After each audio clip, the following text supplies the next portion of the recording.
So I'm struggling financially, and I'm telling people like, hey, come, work with me. We're going to build something big. But I'm having like this conflict inside of me. And I'm like, how can I tell people we're going to make it when I'm struggling still?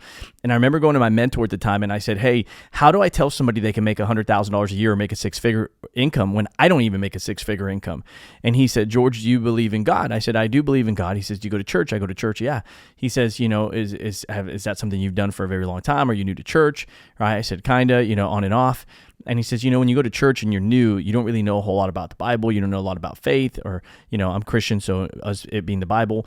And he says, so you borrow, right, somebody else's experience. You borrow somebody else's faith, right? Somebody that's been in ministry, maybe been a pastor, had a relationship with God. Maybe they've, gone through more in life. Maybe they've struggled more. Maybe they read the Bible more. Maybe they've prayed more. Maybe they've connected more with God. Maybe they've seen miracles more. You borrow somebody else's experience. You borrow somebody else's belief. You borrow somebody else's story, and eventually, and we all do that, right? We all borrow lessons from our parents, and then eventually we go through life and we have our own lessons that we teach our kids if you have kids.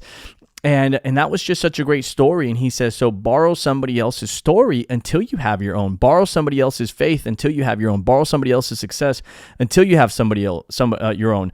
Borrow somebody else's belief until you have your own. And that was really big because when you're struggling, man, you don't think you make it, who do you go to? You go to a good friend, right? You go to a mentor, you go to a parent, you go to somebody that's just like, hey, you're going to be okay. It's going to get through it. You're going to get through it, right? And anybody's like, I've gotten to the top by myself. That's such it's not true. There's a lot of other people that have believed and encouraged that person along the way. Even people that didn't believe in that person, right, along the way. And maybe you're borrowing motivation from the lack of belief, but you borrow somebody else's story until you have your own. You borrow somebody else's faith. You borrow somebody else's belief. And that was just such a nugget for me, because sometimes you think that you got to have everything put together. You got to have it all, right, before you can go do that. And the reality is you do got to have a vision, and you got to have a dream, and you got to have belief, and you got to have action.